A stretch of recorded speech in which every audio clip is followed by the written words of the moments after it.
quem gosta, quem não gosta. O programa é para isso. O que vocês acharam do Internacional ontem? Porque eu, sinceramente, tenho comentado alguns jogos do Inter e tenho visto o que talvez não tenha se evidenciado nos últimos anos. Talvez na teoria alguns pensassem isso. Eu sei que o Carmelito tem vezes que fala sobre isso bastante. De um certo limite do grupo de jogadores do Internacional. E claro que a gente não quer que o Inter tenha dificuldades, a gente não quer que o Grêmio tenha dificuldades, a gente não quer que o Juventude também tenha dificuldades, mas me chamou a atenção como está tendo primeiro um jogo de cintura, o Diego Aguirre em dar essa girada com o elenco. Ontem ele estava conseguindo até uma boa vitória contra o Corinthians, não um gigante desempenho, mas sim uma vitória importante. Acabou sofrendo um empate num defeito que eu tenho apontado há bastante tempo, e a gente pode debater isso, mas eu queria ver com vocês mais genericamente, posso começar com a Adriana, dessa questão de mexer no elenco, mas ao mesmo tempo ter certa limitação, assim, de olhar para o banco e faltar. Ontem ele já colocou o Cuestinha, o Juan Manuel Cuesta, tem utilizado também o Lucas Ramos. São poucos jogos e dá pra ver, né, que às vezes falta um pouquinho mais de qualidade, que é interessante, razoável, ao meu ver, no grupo do Internacional, mas em alguns pontos, em algumas posições, eu percebo certa carência. Claro que se vocês discordam, obviamente estão aqui pra isso, fiquem à vontade. Adriana, por favor. Eu concordo totalmente contigo. Eu acho que há anos já o Internacional demonstra que não tem um elenco para ser campeão, né? Ano passado eu acho que isso ficou bem claro quando... Ano passado não, no início desse ano, quando o Internacional terminou ali em vice, né, no Brasileirão. Eu acredito que foi exatamente isso que faltou. Faltou uma qualidade um pouquinho maior no elenco. A gente sabe que é um time bom. Eu considero o elenco do Internacional bom, mas não o suficiente para grandes feitos. Então, eu vejo assim, o Diego Aguirre olha para o banco e tem que colocar um lateral esquerda, que nem joga de lateral esquerdo mais, que nem vem atuando ali, no meio campo como ponta esquerda, porque tem que poupar o Patrick, que também não está bem. Então, eu vejo que falta, sim, um acréscimo de qualidade. Então, ele está se apegando bastante nos jovens. E eu acho ok se apegar nos jovens. Eu acho que é o momento do Inter ter essa renovação, começar a dar mais importância para a base, mas não dá para achar que eles vão ser a solução, porque eles não são. A gente não pode esperar que um jogador se destaque, um jogador de 19 anos se destaque no seu primeiro jogo, sendo que o elenco todo não está ajudando para ele também se destacar, né? Eu acho que quando a gente teve grandes revelações aí de jovens, a gente tinha um elenco bom que ajudava esses jovens também. Então, eu acho que esse apego nos jovens é bom, mas a gente tem que ter uma certa paciência. A torcida tem que ter paciência. Ontem já tinha gente criticando um monte o Paulo Vitor. O Paulo Vitor fez o primeiro jogo dele, sabe? E ele não foi mal no jogo. Particularmente, eu não achei que ele foi ruim na partida, né? Teve alguns erros, claro, mas ele, num geral, ele não comprometeu o Internacional ontem. E ontem, para mim, quem mais comprometeu foi justamente a zaga, novamente. A gente sabe que o Inter tem esse problema há alguns anos também. E que até o Victor Cuesta, que é considerado o melhor zagueiro do elenco, não vem correspondendo com isso. Então, o Internacional precisa, sim, de uma reformulação, eu acho que geral, assim, no elenco, para voltar a vencer totalmente. Eu acho que, por enquanto, a gente tem que se preocupar com o meio de tabela mesmo. Carmelito. Acho que a Adriana falou bastante coisas que eu concordo plenamente com a maioria das coisas. Eu acho que o problema do Internacional, como sempre é um time que não vem numa fase vencedora, é de se reorganizar a cada 5 partidas, porque precisa de pontos, precisa ganhar, e não tem dinheiro para contratar porque está falido. É uma soma de fatores gigantescos que levam ao Inter passar essa dificuldade que está passando hoje. Não estou dando desculpa aqui para ninguém. Todo mundo que participa do futebol do Internacional tem a sua parcela de culpa. Só que é o seguinte, é muitas coisas dando errado ao mesmo tempo.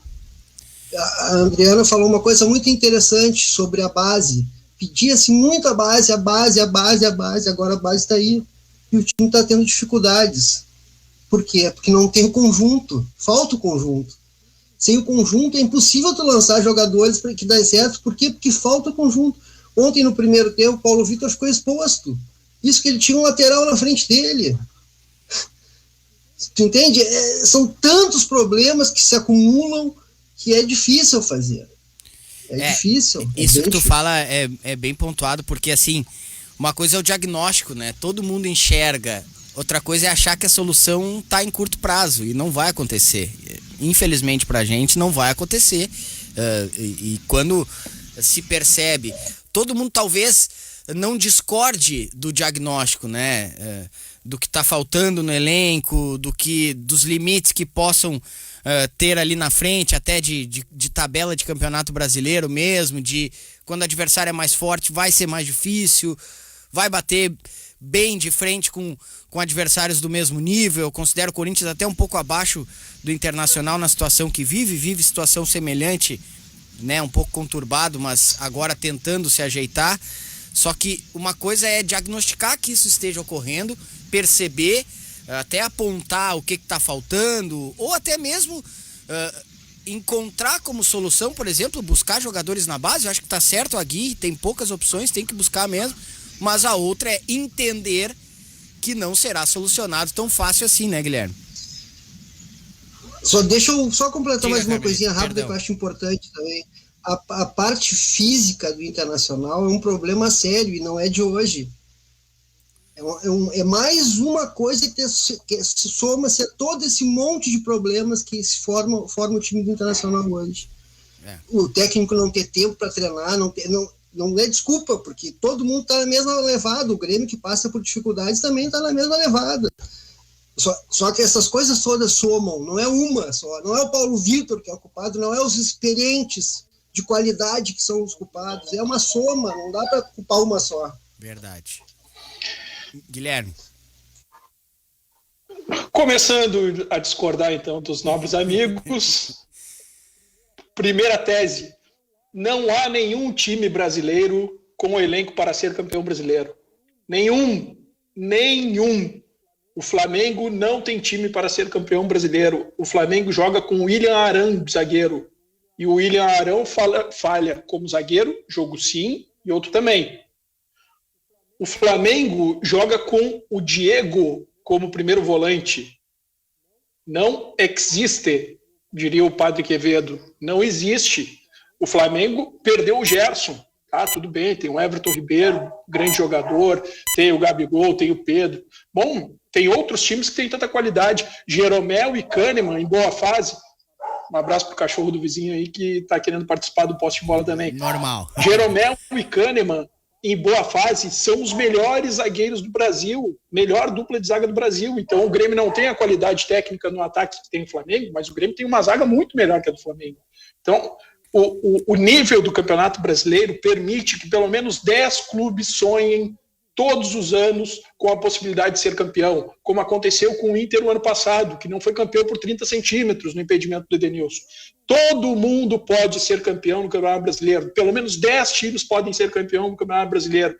E é inadmissível Grêmio e Inter se contentarem com a parte média da tabela. Não existe. Grêmio e Inter têm que jogar o Campeonato Brasileiro para ser campeões. O Inter mostrou no ano passado que é possível.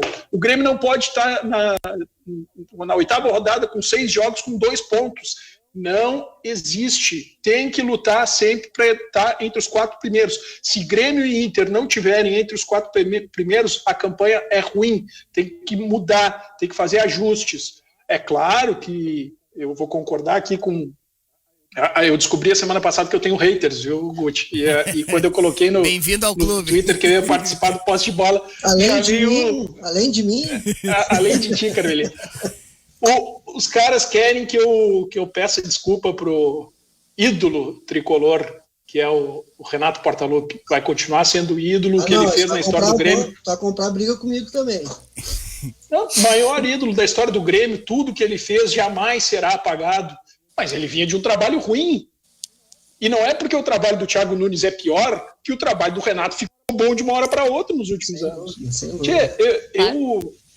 Eu me irrito bastante mesmo com isso, porque ao contrário do Carmelito, do Guti e da Adriana também, eu não sou um profissional da área do futebol, né? Então, o futebol, para mim, eu vejo como algo que é para me dar alegria, satisfação, para me dar prazer.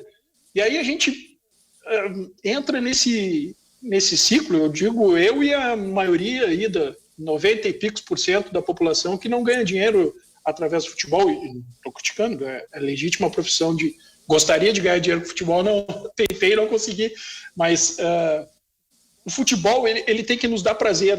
O torcedor comum, como o Marcos Hermann falou, ele tem que olhar futebol e sentir prazer pelo time dele jogar.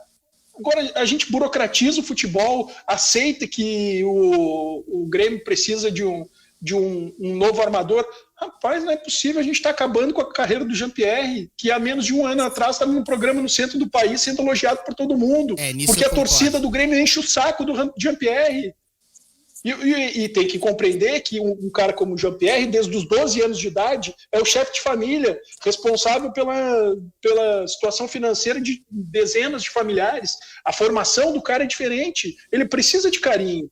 Ele precisa de uma atenção especial. Não se trata todo mundo da mesma forma, as pessoas são diferentes e cada um tem que ser tratado na sua individualidade. Então, assim, Grêmio, Inter, tem que dar prazer ao torcedor comum. A gente tem que olhar os nossos times e ver disputando. Não pode ser medíocre, o futebol não serve para isso.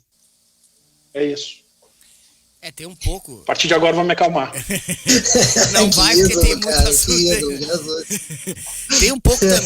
Tem um pouco do início do trabalho do Aguirre, né? É claro que a gente está falando de que existem limites nesse grupo do Inter, ao passo que com o tempo espera-se, pode não acontecer, mas espera-se que ele vá fazer o time jogar um pouquinho mais, estabelecer um 11 mais próximo do fixo. Isso não vai acontecer completamente, porque as pessoas não podem apagar da memória que foi feito. Então tem um expulso. Não, para começar isso. Tem lesão, tem expulso. Mas não é só isso, né, Carmelito? Mas não é só isso. Uma ruindade, tem de tudo.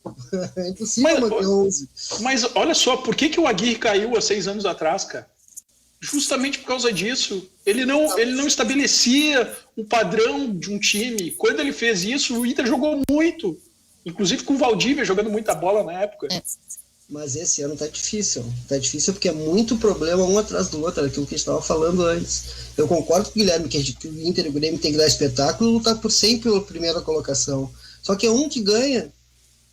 O Inter e o Grêmio nunca ganharam o Campeonato Brasileiro. É porque é difícil, não é porque não querem ganhar.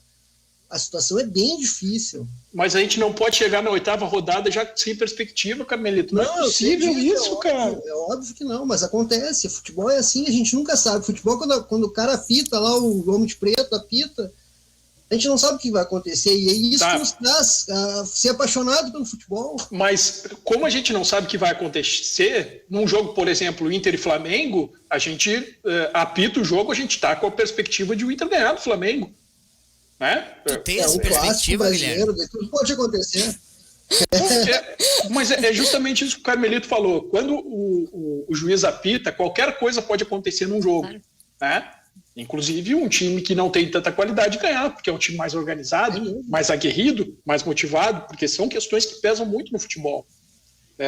A qualidade técnica é o fator número 1, mas a questão física é importante, a motivação é muito importante, a intensidade e a organização são questões absolutamente fundamentais no futebol, cara.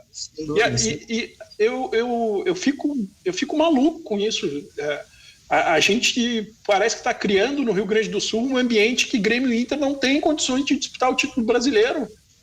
Cara, isso me dá uma angústia, rapaz. Aí eu acho que é muito porque os jogadores dentro de campo não mostram essa vontade. Se os jogadores não mostram, como é que eles vão passar isso para a torcida?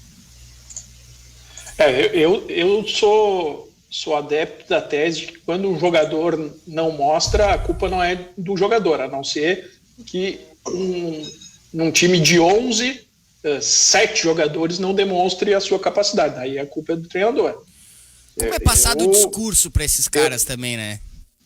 Será que Claro. é um discurso de temos condições, Ou é um discurso quase que resignado? Também tem isso um pouco, né?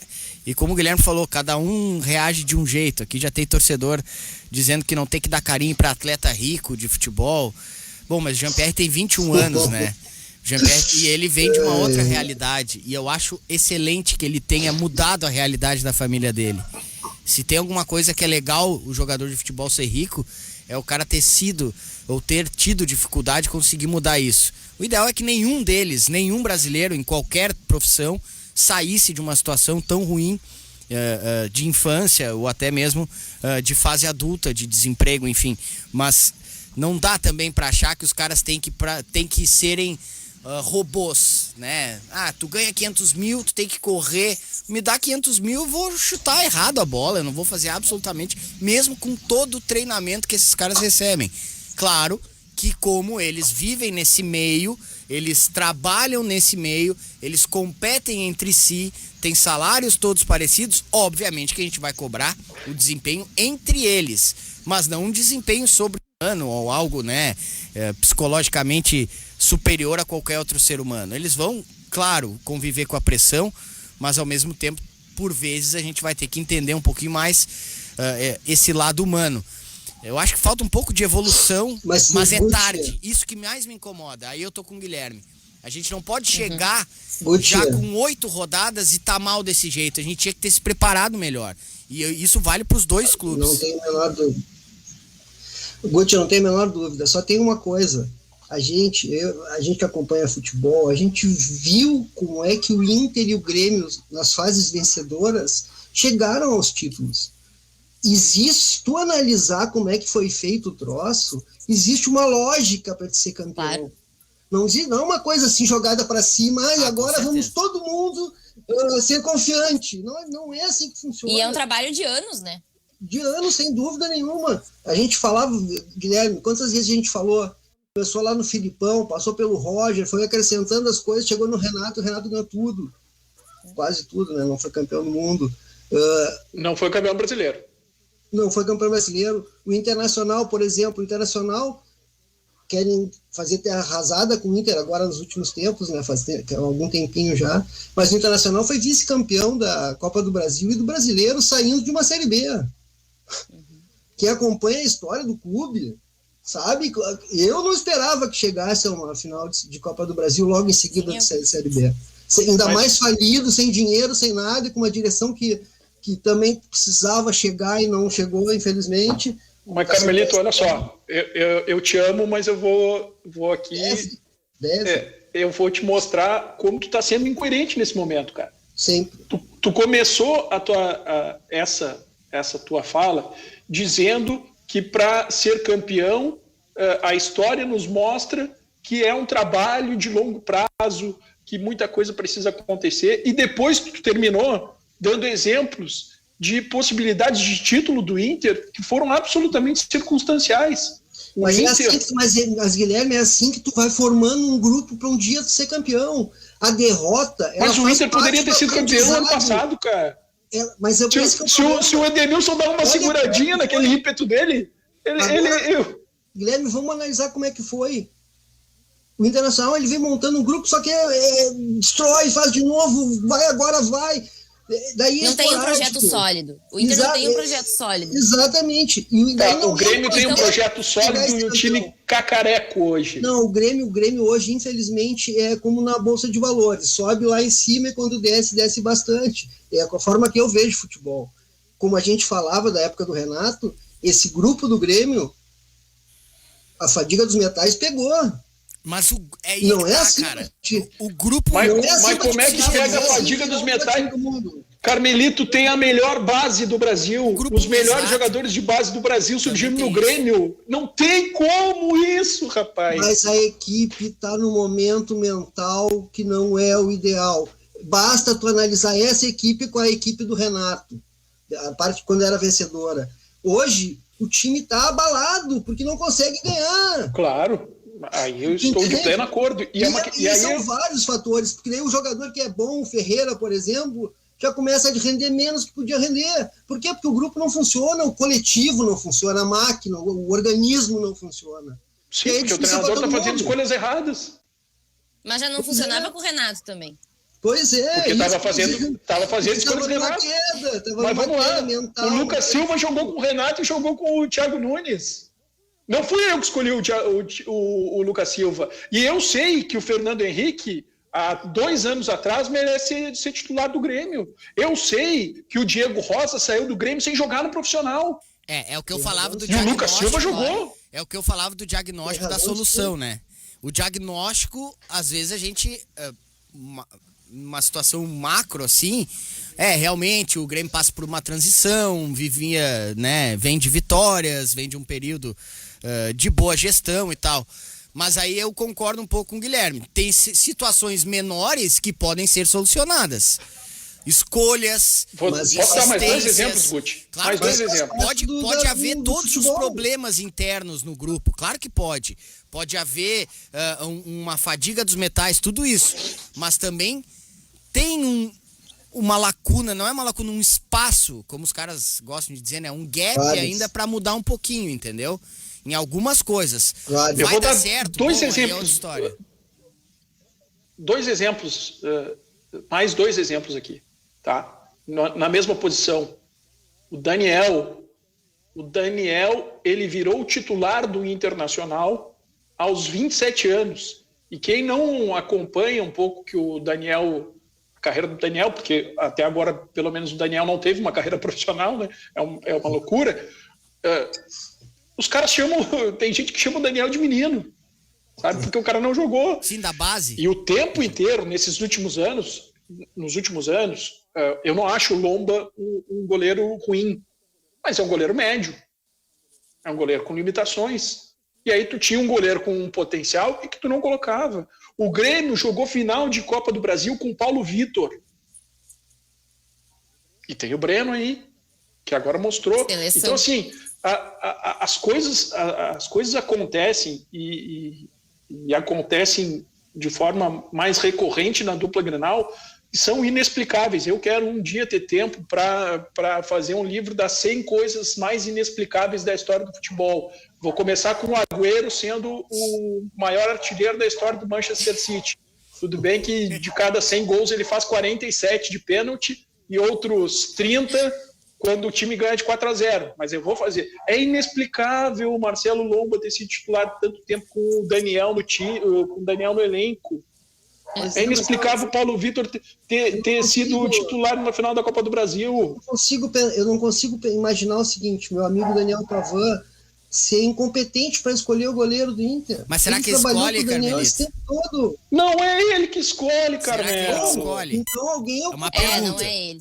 Então alguém mas é evidente. Justamente para dizer que não existe uma fórmula mágica.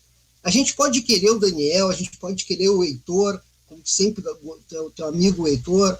A gente querer quem a gente quiser, só que a realidade é diferente da tese.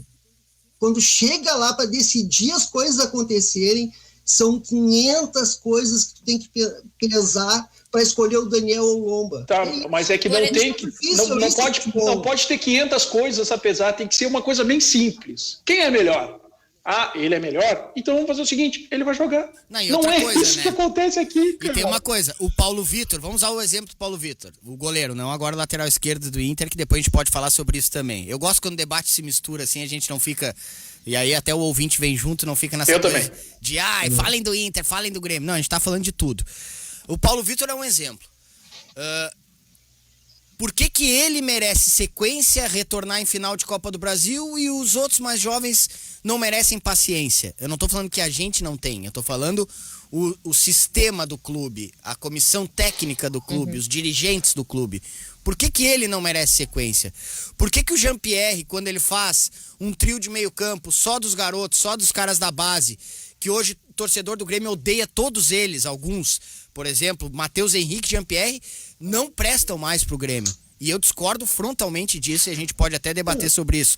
Mas por que quando eles têm uma sequência, eles vão bem, mostram evolução e aí, claro, depois uma lesão, uma suspensão, um vai pra seleção, essa sequência se quebra e depois não volta nunca mais. E quando volta, já volta com a sequência quebrada, já volta com os parceiros errados e aí tudo cai nas costas deles.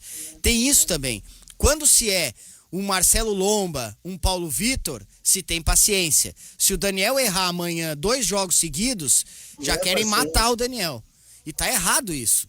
Tem que ter mais confiança, porque eu acho que não é paciência. O clube, tudo que ele faz, tirando a parte dos profissionais, tudo que ele faz pro garoto chegar até ali é quase perfeito, gente. É ciência em cima disso, tem assistência social, tem o trabalho fora de campo, sabe? Tem estudos, tem conhecimento, e a gente percebe isso no discurso dessa gurizada, seja das duas bases.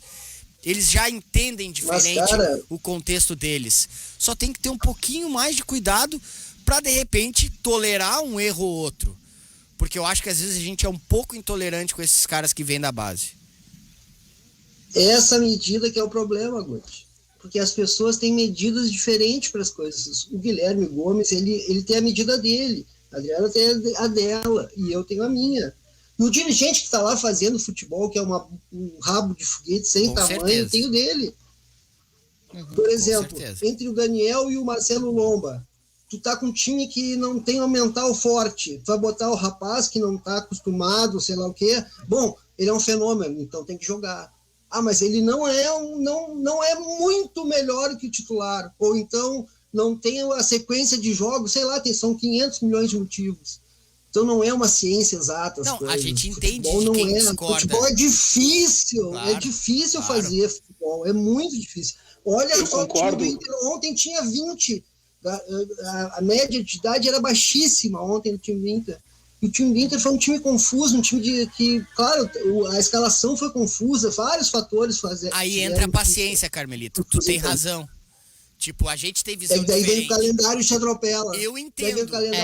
Eu entendo o desempenho de ontem. Coisa. Mas vai ter gente que não vai entender, vai ter achado horrível. Isso eu concordo contigo. Alguns e aí vão o que entender. acontece, esses que acharam horrível vão querer fazer o Championship Manager da vida real, vão querer demitir o técnico, e aí o trabalho nunca consegue ter um mínimo de andamento para te dizer vai chegar a algum lugar ou não vai chegar a algum lugar. Isso a gente pode avaliar. E aí é diferente as medidas. A minha e do Guilherme é diferente. Não, mas, Carmelo, eu concordo contigo em vários pontos. Eu concordo contigo quando tu diz que futebol é muito difícil. E quando um negócio é muito difícil, sabe o que o cara faz? Simplifica, nego. Simplifica. Cara, não é possível que a gente não faça isso aqui no Rio Grande do Sul, cara. Peraí, só um pouquinho. O presidente Alessandro Barcelos simplificou recentemente. Ele quando tirou o Ramírez? Não foi uma simplificação, não tá dando resultado, ele fez simplifica, manda embora. Verdade. Põe um outro aí que a torcida gosta, ou que a torcida fica calminha. Não resolve. Mas o Ramírez não simplificou em alguns momentos. Também tem isso. O Ramírez dificultou a vida dele.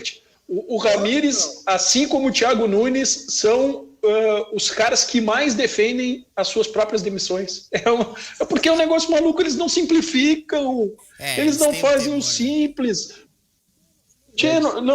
Cara, o que o Alessandro Barcelos fez em trocar o treinador é uma questão de sobrevivência. O Ramírez não... Mas é óbvio que o Ramírez não vinha. O Ramírez vinha piorando o seu trabalho a cada dia. O Thiago Nunes conseguiu o Grêmio com o Thiago Nunes nos primeiros jogos, independente, tirando fora aqui a qualidade dos adversários, tá? Mas independente dos adversários, tem coisa que a gente observa no jogo grande e no jogo pequeno, contra o adversário grande ou pequeno. O Grêmio, no começo do Thiago Nunes, ele conseguiu algo que era visto em 2015, 16, 17, que era a grande intensidade na recuperação de bola. Eu me lembro que o Roger falava, e isso me marcou muito, que o time que marca bem é aquele que recupera a bola em menos de 10 segundos. O Grêmio do Thiago Nunes nos primeiros jogos perdia a bola e era aquele abafo, marcação, intensidade para recuperar a bola de novo. Aí ele conquistou isso independente da sua escalação. Aí os caras que davam isso para ele foram saindo. O Darlan foi saindo, o Matheus Henrique passou a armador, o Lucas Silva entrou para jogar do lado do Thiago Santos. Pô, aí o cara se sabota, velho. Aí não tem condições, não há Cristo que salva. E aí agora começou essa insinuação, porque o Thiago Nunes escalou quem a direção queria, ou quem o grupo... Bom, querido, se tu não escalas o que tu quer e o que tu acha melhor, faz o seguinte, pega o teu casaco ali no armário, dá tchau, cara. Não é possível que não é o teu trabalho que tá ali. Por sinal, isso é muito parecido com o que aconteceu com o Ramírez. Perdeu a mão do grupo. Era nítido que perdeu a mão do grupo. O Matheus Henrique xingar da forma como xingou o Thiago Nunes durante um jogo, eu entendo que a pessoa está na cabeça quente, desculpa, tudo certo, ok, faz parte do futebol. Mas demonstra uma coisa, as coisas não estão fechando no Grêmio. O que tinha antigamente com o Renato acabou o conjunto, acabou o levar o grupo da forma como o Renato levava, que muita gente criticava, e eu dizia aqui que não, é a forma dele levar a equipe dele. A gente pode mas só que isso nos últimos anos gerou uma grande acomodação no Grêmio. Pois é, só que agora que acabou a acomodação, como é que tá a coisa? Tá uma bagunça. Mas o que eu falava antes.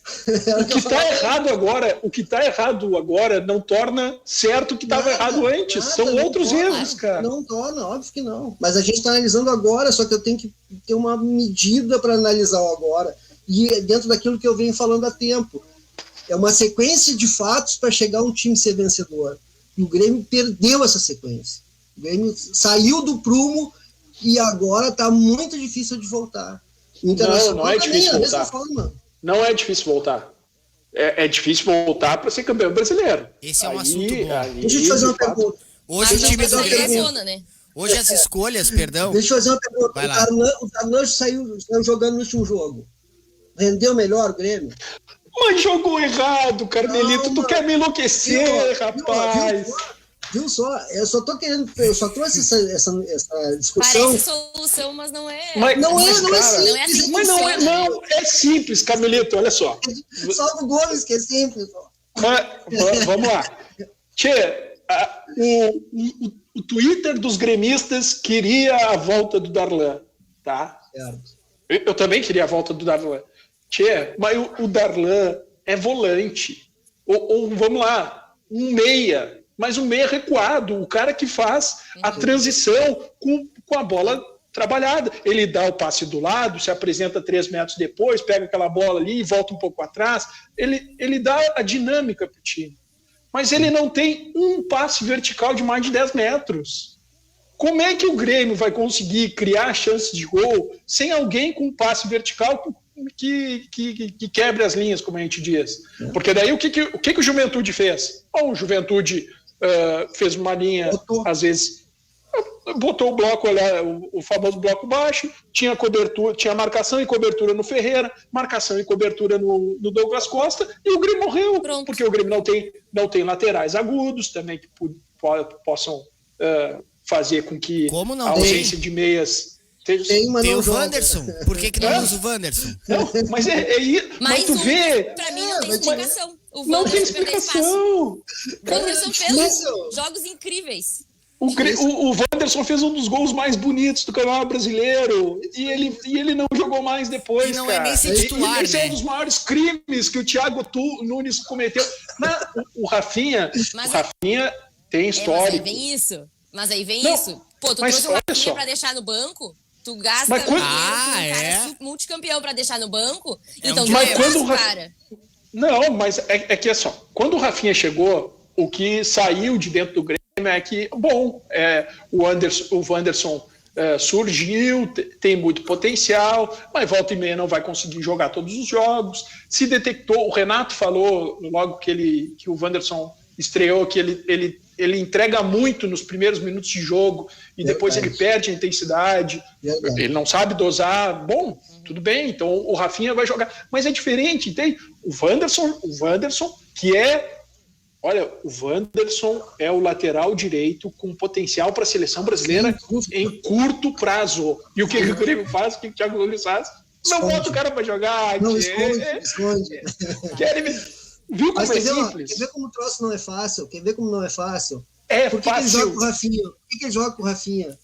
Além do salário, além de ser um cara certidão de prestigiado. nascimento. Ele é um jogador experiente. Pelo pós-jogo lá, o partido alto lá no vestiário. O Grêmio acabou mentalmente. Daí tu coloca um cara mais experiente na lateral para fazer com que a defesa, com que todo mundo tente. Isso eu não estou dizendo que eu defendo isso. Eu estou dizendo que o pensamento das pessoas pode ser esse. Sim. Tá, mas não é ainda fácil. errado. Isso, exatamente. Daí não é fácil, tu entende? É difícil, tem várias opções. E aí o cara vai analisar a liderança do Rafinha. Vamos lá, a característica emocional do Rafinha. O Rafinha passa o jogo inteiro comprando briga, reclamando da arbitragem, levantando o calção. Pelo amor de Deus, cara. E o Wanderson, disciplinado, com um dos gols mais bonitos do Campeonato Brasileiro, uma força que é impressionante, não joga. Porque o Rafinha bota o calçãozinho pra cima e xinga o juiz. O Rafinha ir pra cima foi o que salvou o Grêmio de perder o Grenal na Arena. Não, troço não é fácil. Não é. Isso é uma boa tese pra depois Na teoria, ele. Isso é uma boa tese pra depois do intervalo. Ontem o Carlos Guimarães, que tá de férias, um abraço pra ele, botou no Twitter. Será que não era uma boa o Rafinha, um lateral construtor pela esquerda, mais pelo meio e pelo lado direito? O Wanderson, a gente construtor de confusão. a gente vai pro nosso intervalo, 1h43, nós já voltamos. Tem muitos recados, eu vou trazê-los depois do intervalo. Estamos de volta com o Posse de Bola, 1h46, com a Adriana Quemelo, com o Carmelito Bifano e também o Guilherme Gomes. Tava conversando com o Rafael Pfeiffer mais cedo sobre a escalação do Grêmio. Tem muitos recados chegando aqui no 993887532. Agradeço e vou trazê-los daqui a pouco.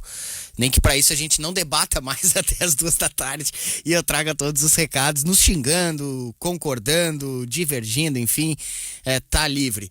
Mas a escalação do Grêmio me chama a atenção que ela não é assim muito... Claro, isso é na minha opinião, né? Óbvio, quando a gente concorda com algo, tá certo. Quando a gente discorda, tá errado. E não pode ser assim, eu sei. Mas é quase o que eu faria com a escalação do Grêmio hoje. É um meio com Bobson, Matheus Henrique, Jean-Pierre. E aí à frente com Douglas Costa, Ferreira e o Diego Souza. A gente pode discutir o Rafinha, o Wanderson, mas a zaga com o Jeromel e o Kahneman. O Diogo Barbosa, talvez poderia ser o Guedes, é bem verdade.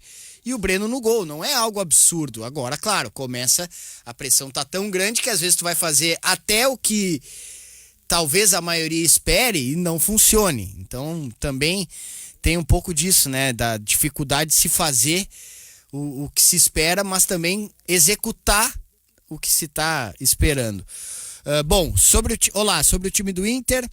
Primeiro, não chutam de fora da área de jeito nenhum, falta inspiração ou camisa 10. 2 zagueiros, ele tá colocando aqui, né? 1, 2, 3. 2 zagueiros cascudos, o time não é ruim, apenas esses detalhes. Outra, deixa os treinadores trabalhar assim como fizeram com o Miguel. É o Jorge Arruda do Petrópolis. Queria que vocês falassem se vocês acham que é normal 5 penais em 9 rodadas. É muita coincidência. Se fosse Flamengo ou Corinthians, tinha o Gritedo. É o Marcelo Costa. Será que o Grêmio não consegue se livrar? Aí ele usa uma expressão desnecessária aqui, mas eu entendo. Ele diz se livrar desses jogadores, Paulo Miranda, Paulo Vitor, Vitor Ferraz, Everton, Cortez, Turim, etc. Falam que querem outro goleiro para juntar essa turma. Jogador de grupo, deixa os pratas da casa. Antônio Costa, morador do bairro Tristeza. Seria correta a afirmação de que o Brasil é a categoria de base dos clubes europeus? Ótimo programa, Humberto Garcia de Feliz. Cada dia que passa, onde a maioria fala que o grupo do Inter é fraco, fica mais evidente o grande trabalho do Abel Braga no campeonato passado. É o João aqui de Porto Alegre. Dar carinho para atleta rico de futebol, Jean-Pierre é o retrato da indolência, descompromissado e pouco se importando com os resultados de campo. Afinal, é rico, tem contrato em vigor. Vide Paulo Henrique Ganso, de 2010, Maurício Benítez. Pessoal, não está errada a disposição dos volantes do Grêmio, Marcelo Henrique não deveria ser o primeiro volante, já que é mais marcador e tem menos movimentação. Bobson claramente é segundo por ser mais rápido, equilíbrio e abre mais opções pro Jean-Pierre. É o Ricardo Santa Cruz. Hoje eu acho que eles vão revezar um pouco, viu, Ricardo? Com esse trio que você está citando, acho que eles vão revezar um pouquinho, mas eu vejo o Bobson um pouquinho mais marcador, mais forte. Futebol é um jogo interessante, praticamente todos os dirigentes, de dirigentes a jogadores, não sabem a regra do jogo que praticam. Não bastasse isso, algumas regras são interpretativas. Isso tem feito que a cada jogo se perde no mínimo 10 minutos discutindo a regra. Com o VAR parece que ficou ainda mais incompreensível o jogo de futebol. É o recado do Douglas de Novo Hamburgo. Por favor, mas esse time do Inter é cheio de jogadores ruins. Daniel, Cuesta, Dourado, Maurício e até o Yuri Alberto está se transformando no novo Galhardo. Credo, é o recado do Oliveira. O Gustavo de Imbituba aqui. O Gustavo mandou um monte de recado. Agora eu cheguei aqui, viu, Gustavo?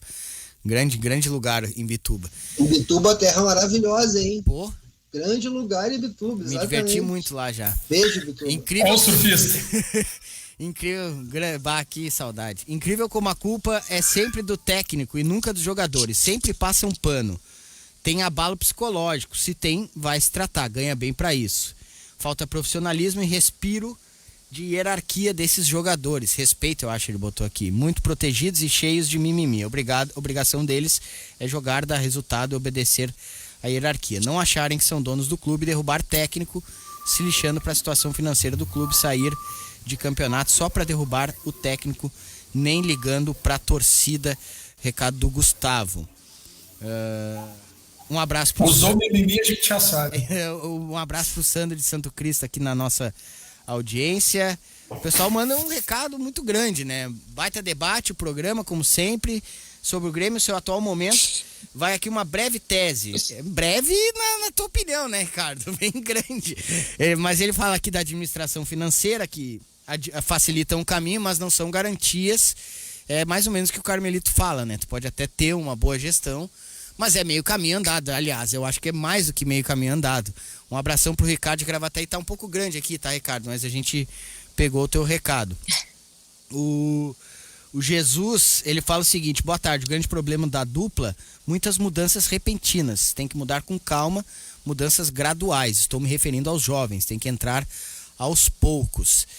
É um ponto de vista também. O único problema é que precisa do resultado. O único problema é que precisa do resultado sempre, senão o Guilherme Gomes fica bravo, porque ele quer que ganhe todas, não adianta. O problema passa longe do Rafinha. Antes de nomes, temos que melhorar a mecânica do time. Depois, antes da direita precisar melhorar a esquerda e por último a armação do time. Aí somente depois de tudo isso tu pode pensar em mexer no Rafinha. É o recado do Thiago de Gravataí.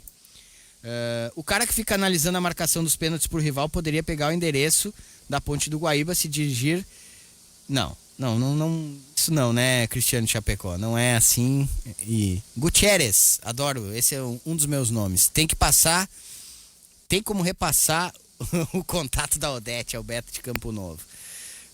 Eu não quero demitir técnico, mas quando o elenco perde há 6 anos e continua aí, quando uma direção chega em julho sem nenhum bom zagueiro no elenco, a grande culpada é a direção, mas o Aguirre vem fazendo escolhas erradas sim, é o Diego Kubiak. Esse recado do Diego vai ao encontro do que o Bruno Ravazoli está trazendo de informação. Tem jogadores com contrato chegando ao final, o Inter não deve permanecer com eles e vai reformular seu elenco. Ora, um pouco com a base, um pouco também com contratações. Aí eu sou um pouco assim, o Guimarães me chama de hippie às vezes, que eu tento, né, ajeitar todas as melancias e tal. Mas, cara, não é só uma coisa, né? Aí eu concordo. Tá, tem que reformular. Ontem tinha uma lista no Twitter de jogadores do Grêmio que eu concordo, que não estão rendendo e tem altos salários. Beleza, mas faz o quê? Manda embora? Do dia pra noite, assim. Não é assim. Vai, tchau, jogador. Valeu, né, Adriano? Não tem o que fazer. Championship Manager. Não é assim. Championship Manager, é facinho. É só ali, aperta o botão, exato. Mandou embora, azar, não aí paga mais mil, o salário, tá tudo certo. O 500 mil que a gente acha muito... E aí tu vai lá e busca o Messi. Vira uma multa de, sei lá, 4 milhões pro cara ir embora. Não adianta, tem que alguém pagar. Outra coisa, Tem muito clube, tem muito jogador que recebe proposta pra ganhar metade do salário num clube emprestado. Ele simplesmente diz não, gente. Futebol é assim. Não é só a vontade do clube. Talvez os caras, e eu não tô defendendo eles, mas talvez os dirigentes tenham até mais impaciência, desejo, vontade, enfim, de realmente não contar mais com certos atletas, certos profissionais. Mas existem questões que impedem que ele simplesmente diga tchau para um jogador. O cara ganha muito, não rende, beleza, tem que buscar novos ares, até para ele é melhor, mas ele não quer, a multa é alta, ele tá bem ali ganhando e daqui a pouco vai ganhar muito menos num outro clube de menor expressão. Então, as coisas são assim também. A gente entende, realmente. Muitas vezes é preciso oxigenar, muitas vezes é preciso, né, trazer novos jogadores, coisa que eu acho que até os dois clubes estão fazendo, talvez numa graduação menor, maior. Trabalhar com a base também faz parte desse processo. Não dá para trazer todo mundo do mercado, até porque com a grana curta, e aí vou usar o exemplo do Inter, melhor que não se traga jogadores médios e se utilize os guris da base, eu vejo assim, mas também não é tão fácil, né? As coisas não são tão fáceis. O Cuesta, por exemplo, até ontem eu acho que é um bom zagueiro, é de um nível interessante, mas há um bom tempo ele vem falhando. E eu não tô afirmando aqui, mas é um bom assunto pra gente debater, inclusive depois do nosso Guaíba Notícias. Será o Cuesta, ele tá terminando os jogos sem despentear o cabelo. Será que ele é vítima apenas desse Mas O nunca- gel fica da mesma forma. Ele não despenteou o cabelo. É que tá cabeceando cada vez menos, que loucura. E aí a gente fica, às vezes, algumas análises, mas a parceria é ruim. Mas todo mundo, ninguém presta do lado dele, e ele é a vítima da parceria. É difícil também, né? Não é vítima. Me diz que o Guti não é vítima. Me diz quem é que tá jogando bem nos parceiros dele. Não, tá complicado Pedro Henrique mesmo. jogou bem ontem. Quem? Pedro Henrique jogou bem ontem. O Pedro Henrique é o melhor dos 3 zagueiros, eu acho.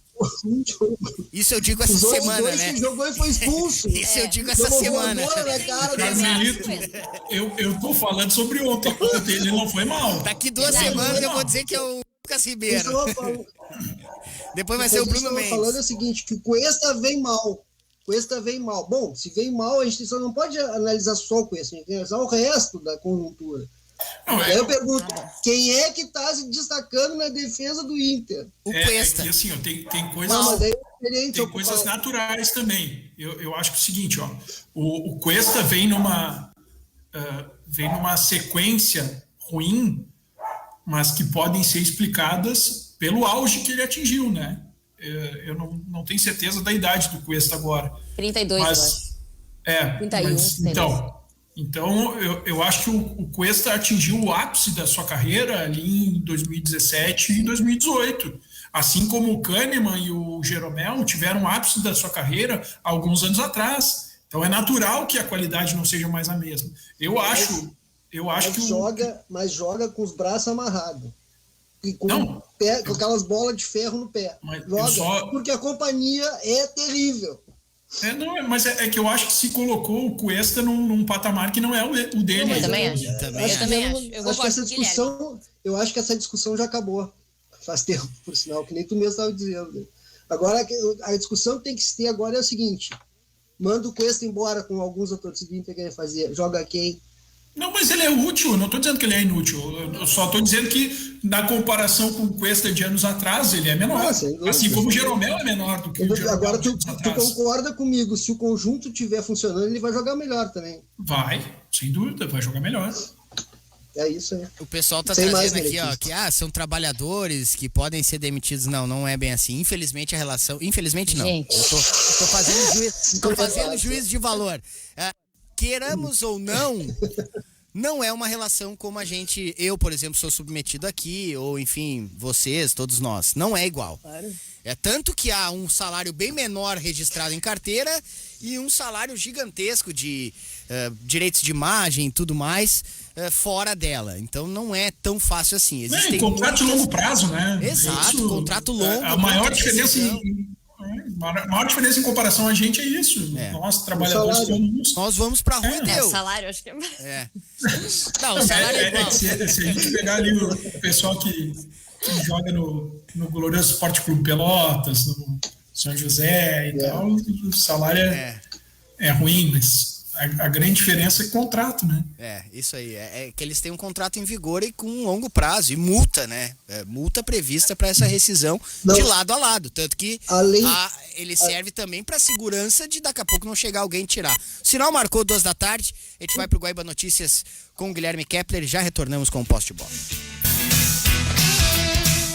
2h04. Estamos de volta com o Posse de Bola aqui na Guaíba, com a Adriana Quemelo, o Carmelito Bifano e também o Guilherme Gomes. Você participa conosco através do WhatsApp 993887532.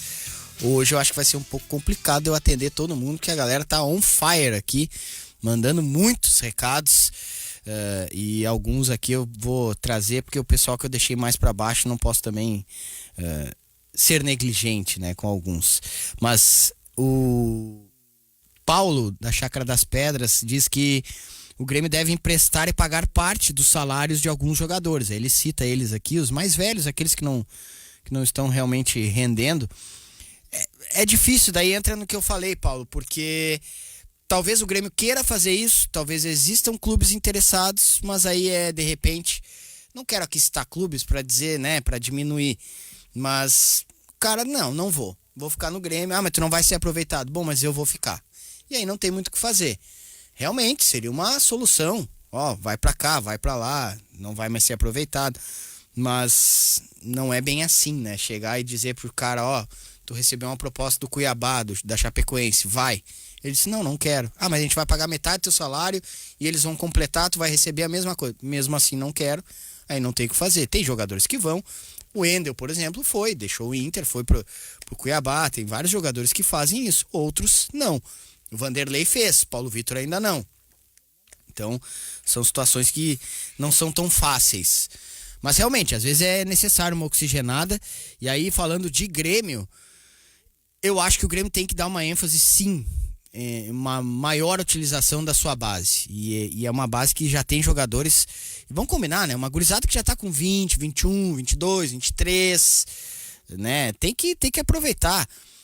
O Ferreira, por mais que talvez não seja um super craque, o Ferreira era um cara que tava pedindo passagem, mas era ele ou o PP no lado esquerdo pro Alisson ficar do lado direito. É esse tipo de coisa que às vezes eu discordo, né, senhoras e senhores? Fiquem à vontade. Mas a gente sempre tem que ter o cuidado que a base é importantíssima. Só que, como a gente estava citando no outro programa, no outro bloco, duas coisas. Primeiro, não dá para te fazer um time só de meninos. É impossível.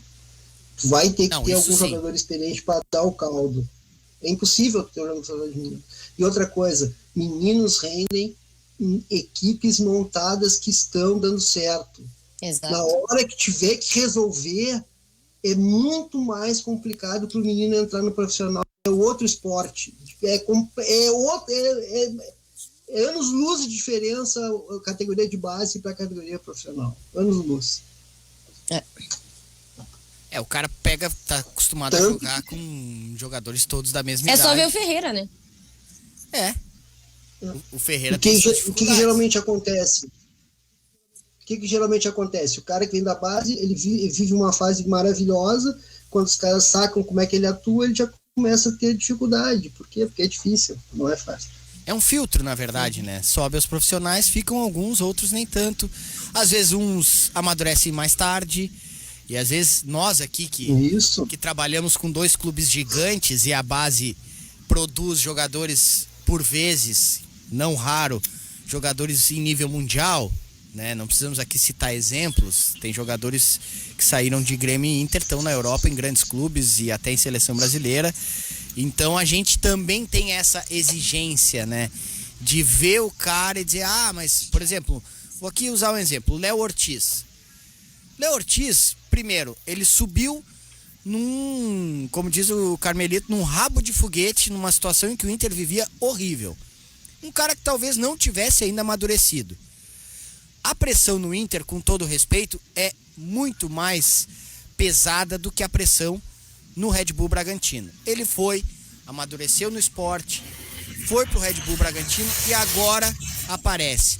E aí a gente agora meio que apaga tudo que aconteceu de lá até aqui e fala, mas o Inter não aproveitou, o Inter não quis contar com esse cara que hoje tá na seleção.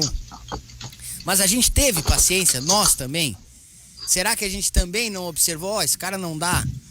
É difícil também, os jogadores têm níveis diferentes de maturação.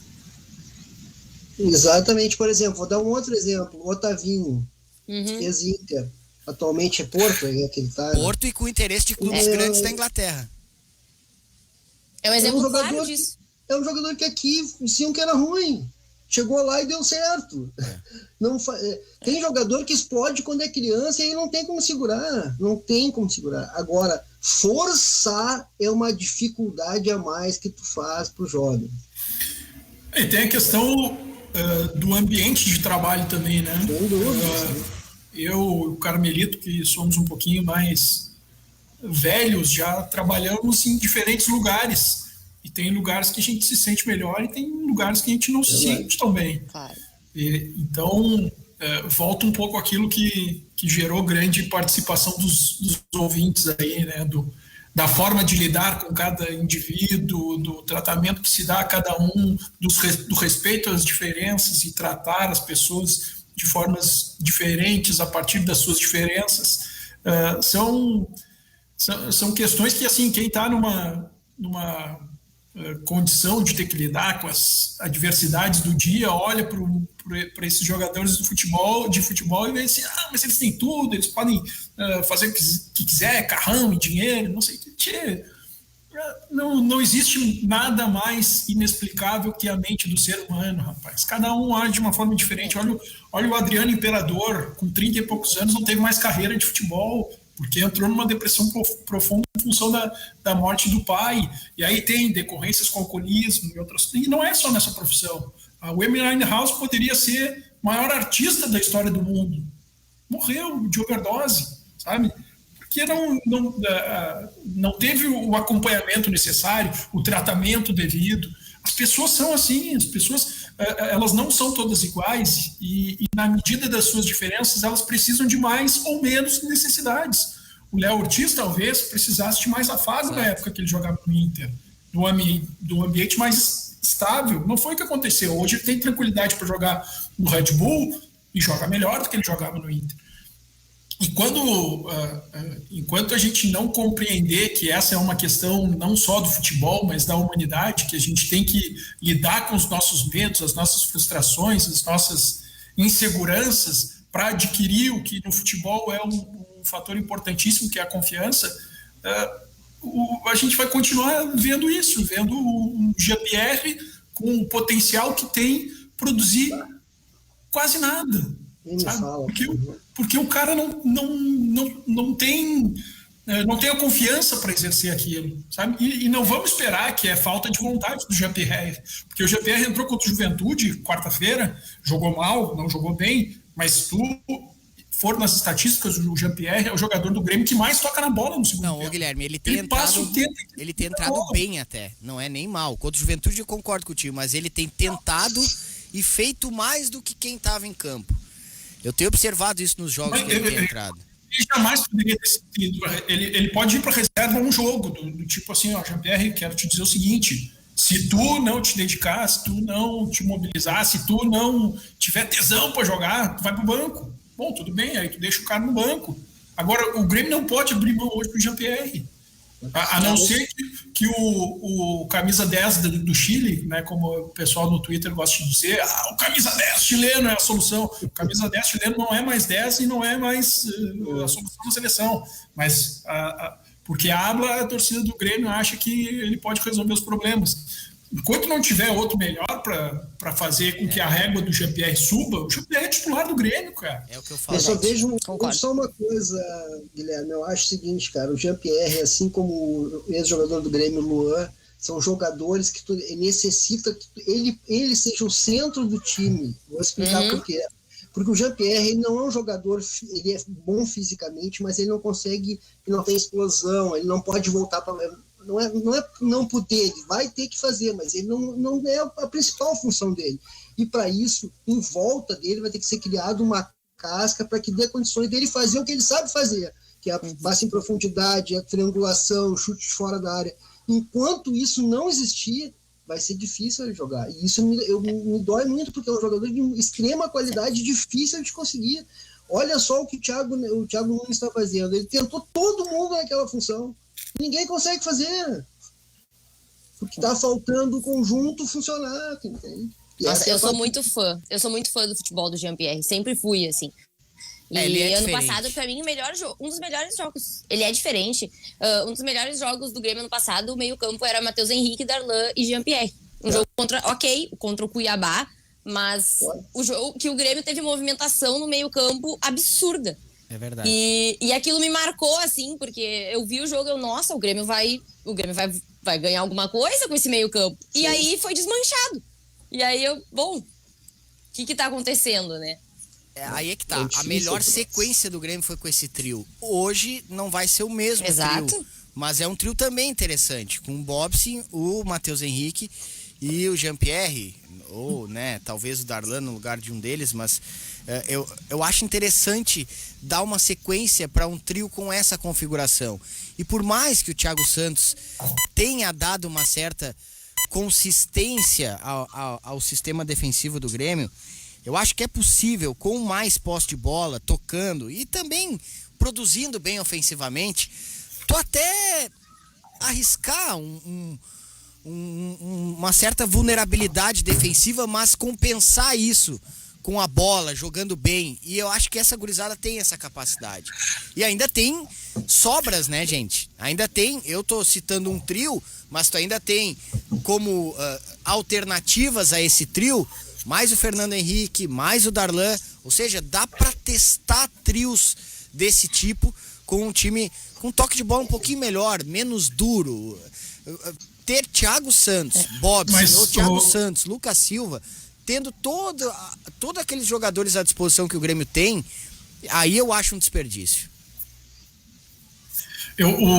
Aí, entrando um pouco mais na questão do esquema, tu falou em trio, né, Guti? Trio de meio campo. O Grêmio, há alguns anos, é trio de meio campo. E o Grêmio é o time que nos últimos anos, no Brasil, é o que menos teve alteração no esquema. Na verdade, não teve. Né? Desde da implantação do 4-2-3-1 pelo Roger, os ajustes do esquema do Grêmio sempre foram pouquíssimos. E sempre com os dois extremos, um em cada lado, tirando um jogador de meio campo. Então, há anos o Grêmio joga com 3 no meio campo. Uhum. E é o time mais conhecido por jogar com 3 no meio campo. Então, ele passou a ser facilmente marcado por causa disso. Eu vou comentar... Diga, por favor. O Jean-Pierre, ele necessitaria de mais um jogador ao lado dele no meio campo. Porque o que acontece com o Grêmio quando o Jean-Pierre joga e na fase que ele atingiu, os outros times começaram a fazer marcação muito próxima ao Jean-Pierre. O Jean-Pierre, marcado por 2, ele vai ter dificuldade para jogar. Ele vai jogar com quem? Ele vai dividir essa tarefa com quem? Aí se criou no Grêmio uma perspectiva. No jogo anterior contra o Juventude, quando estava 0-0, o Douglas Costa, que além da qualidade técnica acima, tem uma compreensão de jogo também acima dos demais jogadores. O Douglas Costa fazia o movimento da direita para o centro e abria um clarão do lado direito do Grêmio, que não foi explorado em função da falta de velocidade do Rafinha. Mas se o Wanderson estivesse ali, cara, bota o Jean-Pierre no meio e faz essa movimentação do Douglas Costa, da direita para o meio, jogando, se aproximando com o Jean-Pierre e tendo uma escapada pela direita que daí não vai ser com extremo, vai ser com lateral, se cria uma nova possibilidade para o Grêmio de desafogar um pouco o Jean-Pierre, de ter mais ações de ataque, mas para isso o Grêmio não pode deixar, como tem deixado nos últimos meses, com o Renato também fazia, o Jean-Pierre responsável por toda a construção de ataque do Grêmio. Não existe. E fica muito engessado, né? Porque aí marcam os extremas do Grêmio e pronto, acabou. É verdade. Exato, tem isso também, porque os laterais não têm profundidade, mas E o destaque do Guilherme... tem muita coisa para ajustar no Grêmio, para o GPR poder jogar tudo aquilo que ele pode. A culpa é menor, a menor de todas é do GPR. Sem dúvida. O que mais me preocupa não são os nomes, vou ser bem sincero, do Inter e do Grêmio, tá? O Inter um pouquinho mais tem alguma necessidade de jogador de melhor qualidade para render mais, por exemplo, na defesa. Mas o que me preocupa mais é o que o Grêmio tinha até 2 anos atrás e perdeu totalmente, que é o conjunto, a forma de atuar coletivamente. Isso é muito complicado, porque para te retomar isso é um sacrifício. Ano passado, Adriana, a gente viu o Inter jogando de 2 formas diferentes e atuando bem nas duas. Não foi maravilhoso, mas foi bem. Esse ano se perdeu tudo, tu entende? É complicado. A execução coletiva é o mais importante de futebol. E Inter e Grêmio, neste momento, estão passando por como é que se diz? Uma intertemporada de rendimento. Aí entra o que a gente estava falando. Tem alguma coisa que foi pensada errada, ou talvez tenha sido pensada certa e não foi bem executada. Porque a gente está literalmente, né, numa altura de campeonato que não dá. Estamos já na oitava rodada. Quantos anos a gente conversa, eu e tu fora dos microfones e da vida particular, quantas vezes a gente fala que o treinador deveria ter saído para abrir arejar o clube, fazer uma nova mudança de situação, e aí veio a pandemia e o troço foi atropelado, e aí o Renato continuou esse ano também, e só foi sair porque caiu fora da Libertadores. Cara, é uma bola de neve que tá vindo no Grêmio, que é muito complicado de tu conseguir resolver de uma hora para outra. Não vai acontecer. Não adianta botar só o jogador, não é só isso. Porque precisa resolver, por exemplo, o meio de campo. Quem é que faz o time do Grêmio pressionar a partir do meio de campo? Hoje. Vocês acham que falta marcação pro Grêmio? Eu acho que falta mais produtividade, sinceramente. Ofensiva. Não, foi o que eu falei. Eu também acho. Acho que a dificuldade é de armação ofensiva. Que era algo que era, olha, muito bom com o Roger, né? E nos 2 primeiros anos ali do Renato, até 2018, a gente via o Grêmio jogando coletivamente e o Renato tinha razão de falar que era o futebol mais bonito do Brasil. Porque era bonito ver o Grêmio jogar. Era um espelho. E isso se perdeu e não estão conseguindo resgatar. O Grêmio, desde o final ali de 2018... virou um time que depende da criatividade dos seus pontos. E a gente vê hoje, o Grêmio, hoje em dia, é uma coisa triste de se falar, mas a dupla Jeromel e Kahneman decresceu de produção. E tudo bem. Pelos motivos, claro, faz parte, né, da vida do esporte. Exato. Agora, por exemplo, o que aconteceu? Eles já não podem mais ficar tão expostos que eles ficavam antigamente, não é, Guilherme? Exatamente. Conjunto que antes ajudava, que permitia com que eles dessem espaço de campo para a equipe pressionar a saída de bola, hoje em dia é impensável tu fazer, porque não pode deixar os dois um contra eles, entende? Tem que fazer um esquema defensivo para que Tô falando mudando, né, a forma de jogar, não como tá jogando agora. É que o Grêmio conquistou o que conquistou também em função dessa grande capacidade que o Jeromel e o Kahneman tinham de vencer os confrontos mesmo estando expostos. Era só combate. Um fenômeno que os dois... os dois eram fenomenais. Mas tem uma característica que o Grêmio perdeu ao longo dos... Já tinha perdido com o Renato e com o Thiago Nunes. Se deteriorou mais ainda, que é o controle do jogo com a bola, né? Perfeito. É isso aí. E o Grêmio está cada vez mais abrindo mão desse controle de jogo com a bola. E eu acho que o Grêmio tem qualidade, não só nos jogadores remanescentes, mas naqueles que vão surgindo. O Darlan é um exemplo, é um jogador típico de controle de bola. O Grêmio foi perdendo essa característica. E o Thiago Santos não é desse nível, né? Por exemplo, eu acho que os melhores momentos do Grêmio foram com o Wallace e Michael. Por mais que o Arthur em 2017 tenha jogado o que jogou, o Wallace e Michael era uma dupla que dava gosto de ver. Muita intensidade, o Michael numa outra fase, numa outra condição física, mas o Wallace, um cara combativo e com qualidade também para jogar. E o Grêmio foi abrindo mão, e tinha também a característica do Luan, de prender, esperar a passada do jogador. O Grêmio ficava minutos e minutos com a bola. O Grêmio tem condições de retomar isso, mas para isso tem que fazer o simples, tem que escalar os jogadores certos. O Thiago Santos... Diga. Com o quê? Com os jogadores? Não, tô curioso para hoje, porque há uma expectativa do Grêmio mudar o esquema, jogar num 4-4-2 com o Douglas sendo meia junto com o Jean-Pierre. E aí eu acho que inevitavelmente, claro, o Ferreira vai ter que ter um pouquinho mais terá um pouquinho mais de liberdade. E me chama a atenção se vai ter essa compensação pelos lados. Claro que o Douglas não vai ficar um cara preso mais próximo do Jean-Pierre. Ele vai eventualmente cair pelo lado, mas eu quero ver, vou estar no jogo, inclusive, com o Oreste Andrade, eu quero ver como ele vai ficar desenhado esse meio campo mais no 4-4-2. Como é que vão ficar o Matheus Henrique e o Bobson, como o Douglas Costa vai se posicionar próximo ao Jean-Pierre e o que fará o Ferreira. E vai ser evidente, necessária a participação dos laterais. E na lateral direita, Guti? É o Rafinha, em princípio. É o Rafinha. Por isso que é difícil, aí né? Eu acho que o Grêmio vai continuar tendo dificuldade. Exato, porque daí tu pensa bem quase tudo, mas o complemento disso talvez não funcione. Porque tu não tem velocidade em nenhum dos dois lados daí, né? Como diria um amigo meu, que é que marca nesse meio campo. Não, vai ser Alguém tem que marcar. Vai ser com o Matheus Henrique e Bobson. Mas os dois o que Bobson e o Matheus Henrique não marcam? Exato, vão ser os dois.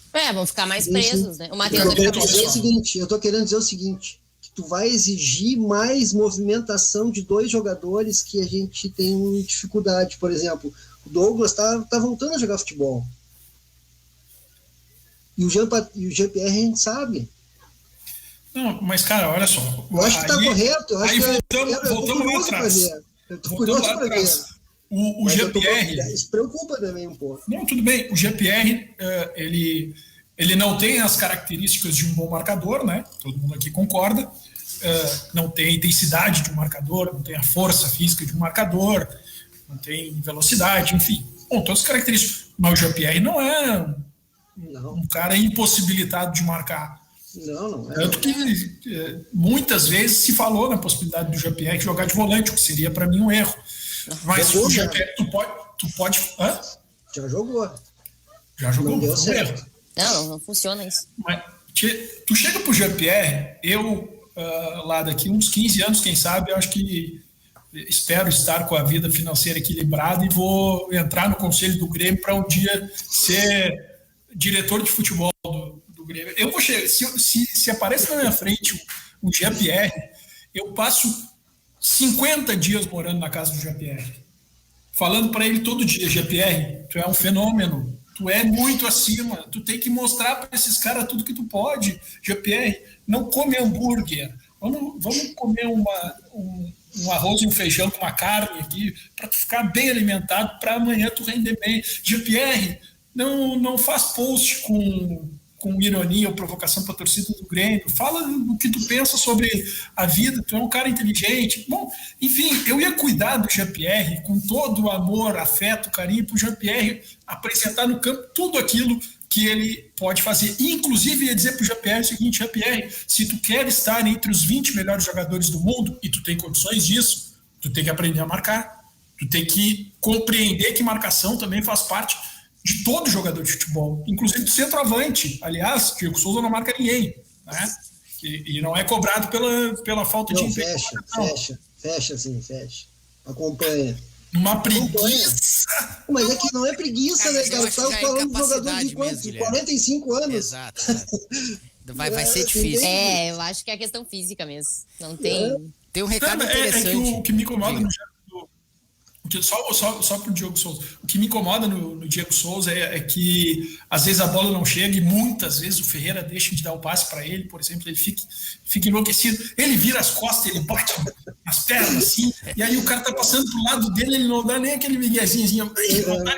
Não, mas eu jogo de centroavante na pelada. já. Isso aí é a onda de todo mundo que espera a bola ali na frente. Mete uma onda pra ficar de bem com todo mundo. Aqui tem uma...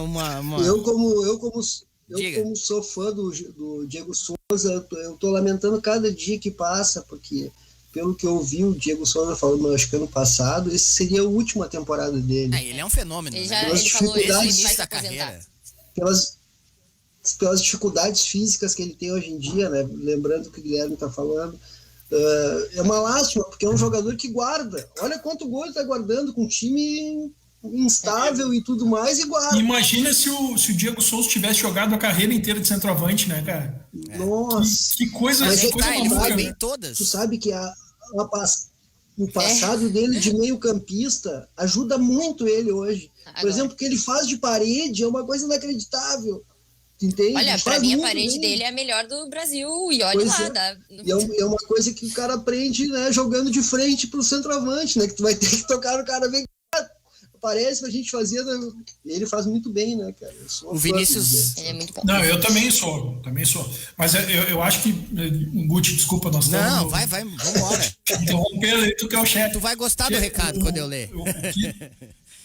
O problema do Grêmio é que é muita gente com menos intensidade do que poderia ter.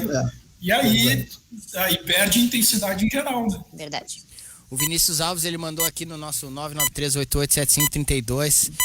Ele bota assim: o Jean-Pierre contra o Juventude não errou um passe, deu passe pra frente, pro lado, difícil, fácil, de primeira, deixou o companheiro na cara do gol, afeição pra cruzamento, e é ele que tem que sair do time para um monte de jogador meia boca jogar. Eu vou enlouquecer, é o recado dele.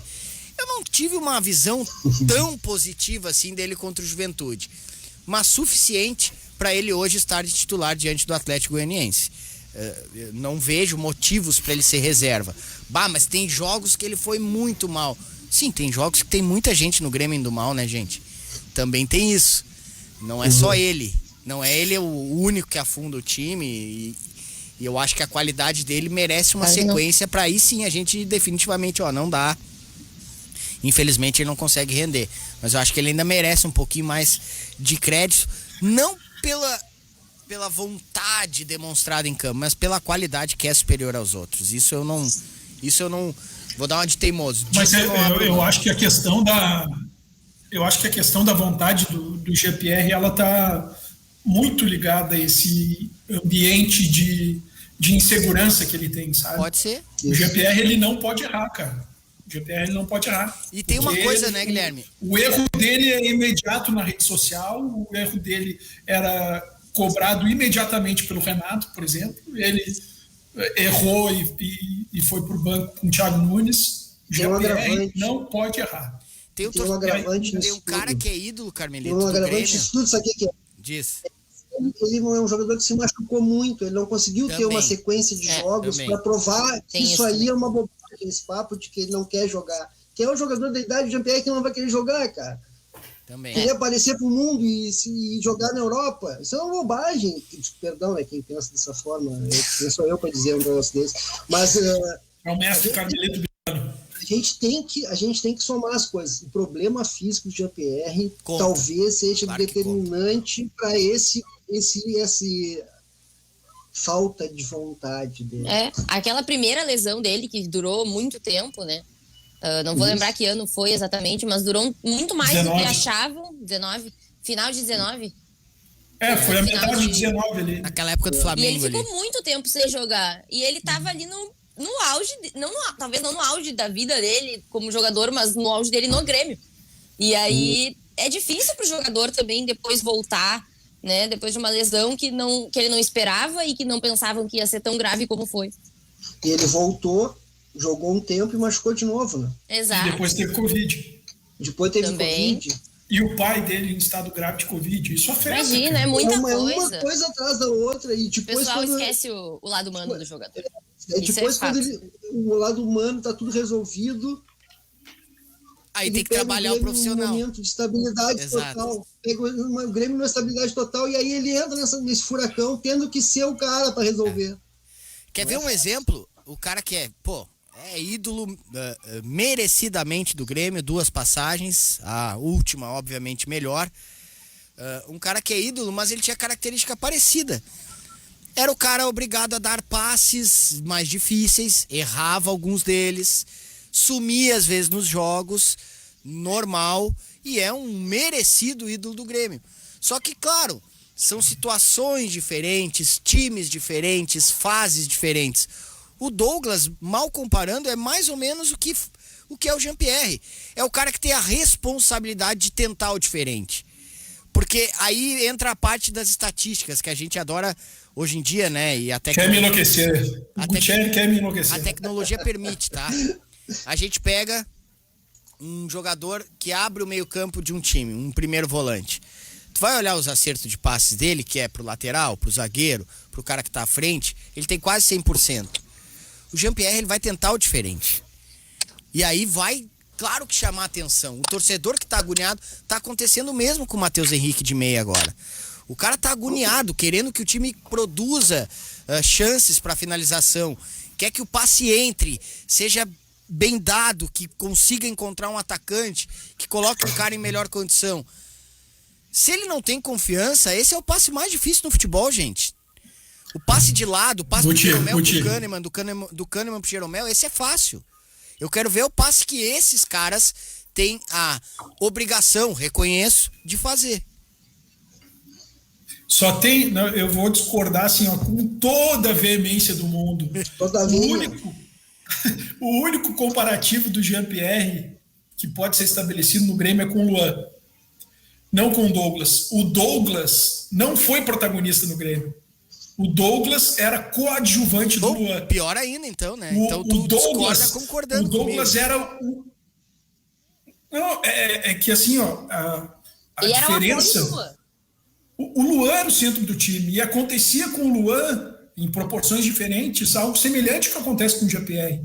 Uma marcação cerradíssima da torcida do Grêmio, que afeta a confiança do jogador. O Jean-Pierre, ele foi colocado por méritos dele e pela função que ele cumpria como protagonista do Grêmio. Mesmo que outros jogadores estivessem em melhor fase, ele jogou com o Everton Cebolinha em melhor fase, ele jogou com o Ferreira em boa fase, mas o Jean-Pierre era o centro do time. O cara mais cobrado para ser o protagonista. O mesmo acontecia com o Luan, não acontecia com o Douglas. Por isso que o Douglas, e esse era um debate que eu tinha com vários amigos sobre o Grêmio, o Douglas poderia errar 10 passes de 10 que ele fazia, de 10 que ele tentava. Ele não era cobrado por isso. O Luan, ele não poderia errar 2 passes dos 10 que ele tentava. É uma cobrança que não tem dimensão em comparação Jean-Pierre e Luan em comparação ao Douglas. E o Douglas podia andar barrigudo, e o Douglas podia não marcar, que a cobrança que se tinha sobre ele não era a mesma que tem Jean-Pierre e Luan. Não, eu discordo assim, ó, com toda a força do mundo. Mas aí é que tá. Mesmo te adorando. O meu exemplo foi ruim, mas era mais ou menos isso que eu queria dizer de ti, que tu tá dizendo. Na verdade é isso. A gente observa certos caras com uma paciência que não tem pros outros. Entendeu? E não é bem assim. É difícil tu estar no papel do cara. E aí eu falo de futebol. Eu não tô nem falando de lado humano. Vamos esquecer isso. Vamos ser frios, como alguns torcedores muitas vezes são. Beleza. Mas vamos falar de futebol mesmo, da prática. O cara tem uma incumbência, tem uma responsabilidade que é complicada. E eu não tô defendendo. Ele tem porque ele é capaz. E ele pode melhorar nisso. Claro que pode. Mas se tu tirar a confiança dele, se tu achar que ele não presta, dizer que não dá mais... Pô, gente, o Matheus Henrique foi o melhor do primeiro Grenal do Campeonato Gaúcho. Matheus Henrique fez uma bela final de Campeonato Matheus Gaúcho. Henrique é muito bom jogador, rapaz. Exato. Muito bom Agora jogador. Ele não presta mais? Como assim? Não pode. Atenção, né? Questão de ordem, senhor presidente. Questão de ordem. Diga. O negócio é o seguinte, ó. O que o Luan também tinha que hoje o GPR não tem? Ele tinha uma equipe que jogava futebol coletivamente, que facilitava a vida dele. Hoje o Grêmio não tem mais isso. Isso é um complicador. É um complicador. E outra coisa, não se exige do Douglas o que se exige do Luan e do Jean-Pierre por um simples motivo. O Douglas a gente sabia qual era o teto. Os outros dois, a gente sonhava que o teto deles fosse muito maior que o do Douglas. Então a cobrança sempre vai ser maior. Eu acho injusto. A possibilidade do Luan era maior do que aconteceu na carreira dele.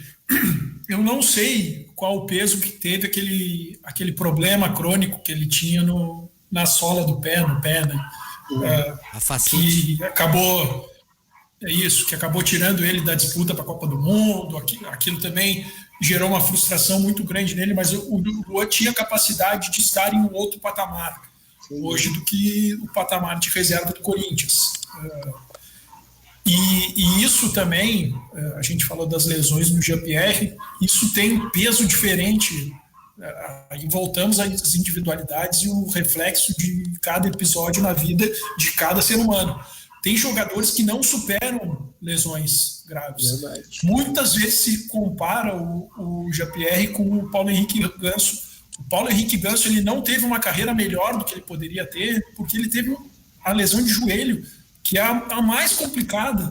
É a que tirou o Léo Gomes há 2 anos. E o Léo Gomes, antes de se lesionar, se cogitava como lateral direito de seleção também.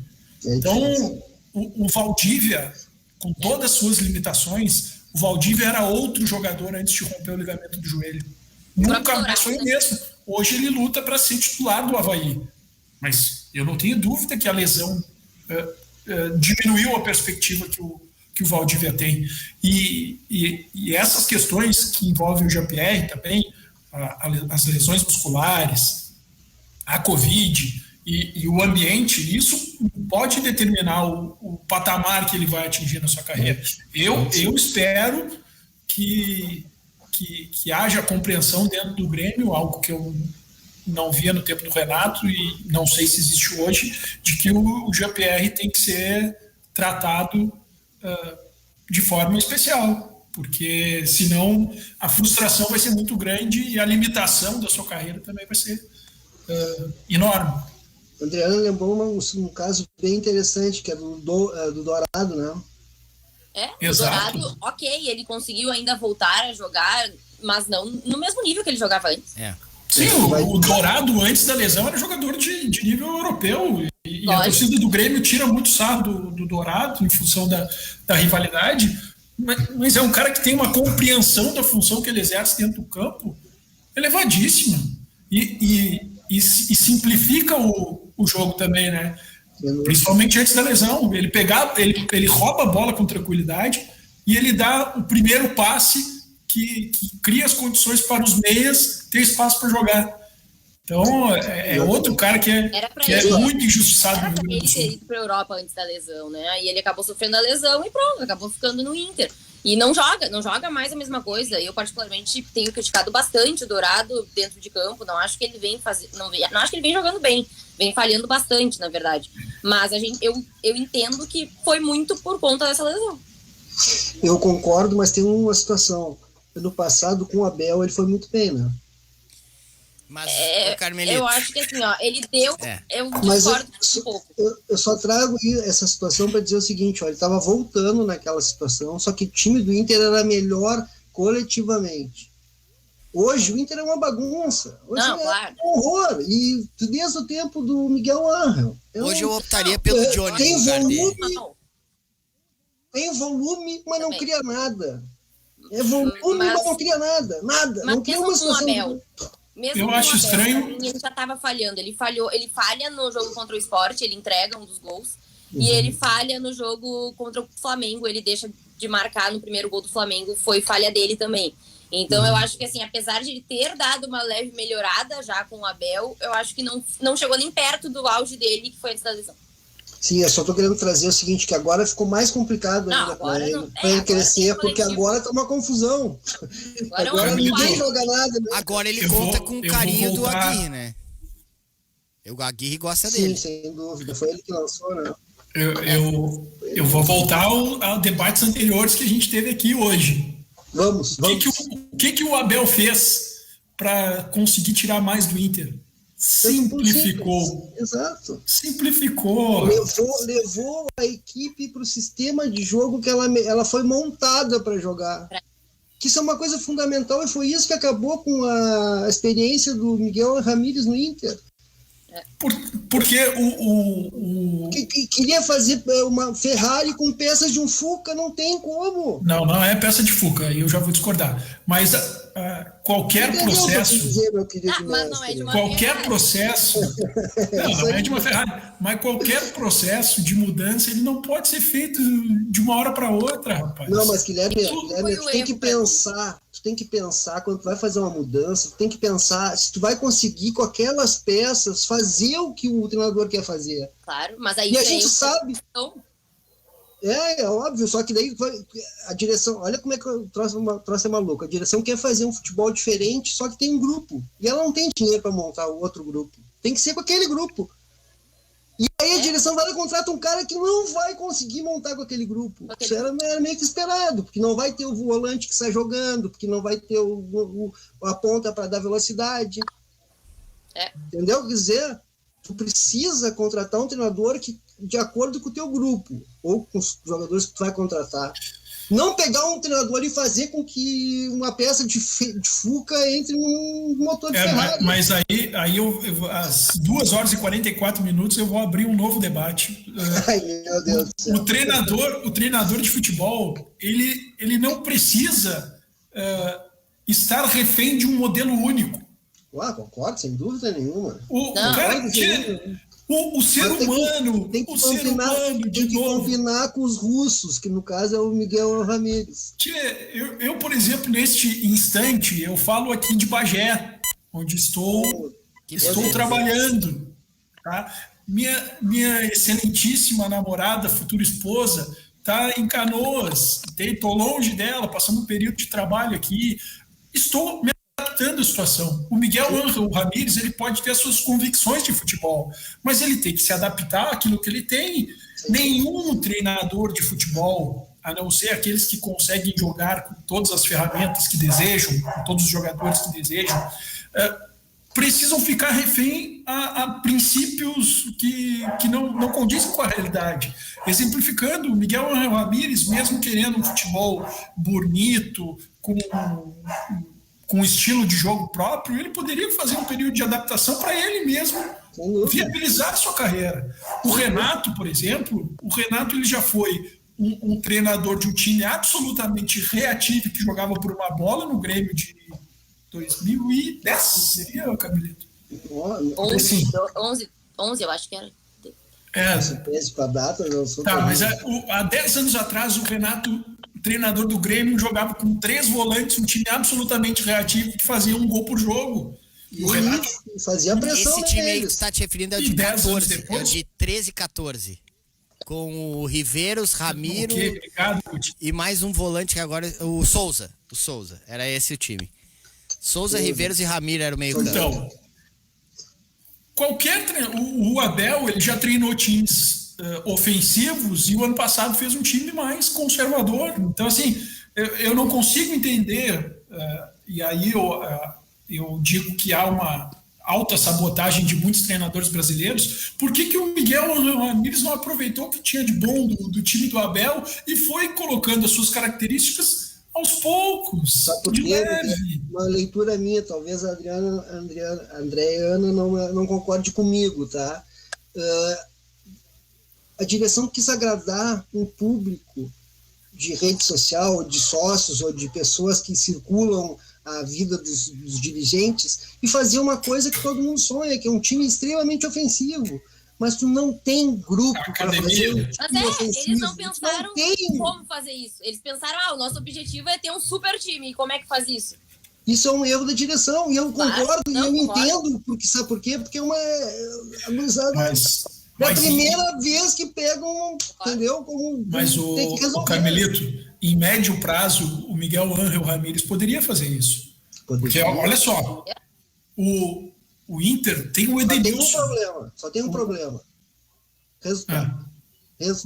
Como tu mesmo disse, tem que ganhar. E aí não tem. Mas se o Miguel Ramírez, se o Miguel Ramírez se preocupasse com o resultado, ele teria feito uma transição menos abrupta, porque ele tem condições de montar um time, ele teria, né, se ele tivesse permanecido, se tivesse sido a compreensão de que ele não precisava tentar atingir a meta imediatamente, ele poderia jogar a meta lá para cima e criar um caminho até chegar à sua meta, e não foi isso que ele fez, porque hoje ele tem, olha só, Johnny, que parece ser um jogador muito promissor, com boa capacidade de saída de bola. Ele tem Edenilson, que é um dos meio-campistas de melhor qualidade do Brasil. Eu sou fã do futebol do Edenilson.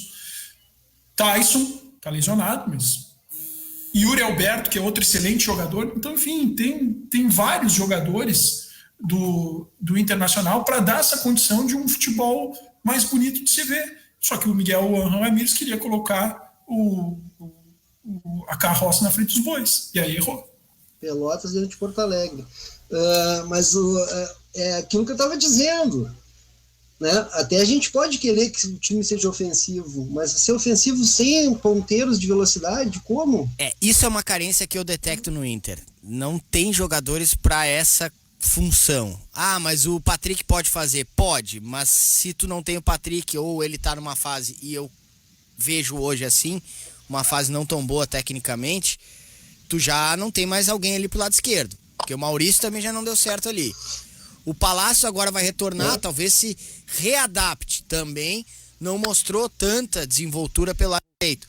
O Caio Vidal foi o melhor jogador do Inter contra o Palmeiras, mas é só ele, e a gente sabe que também não é um craque. Também não é uma solução. Exato. E aí o que tu faz? Tu chega à conclusão que não tem caras pra jogar com velocidade pelo lado.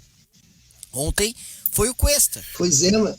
E coitado do cara, ele veio da Colômbia, tem 45 minutos contra um Corinthians e talvez se adapte, melhore, mas não é da noite pro dia, né? Eu achei que foi mal. Eu vou pedir licença, viu, Guti?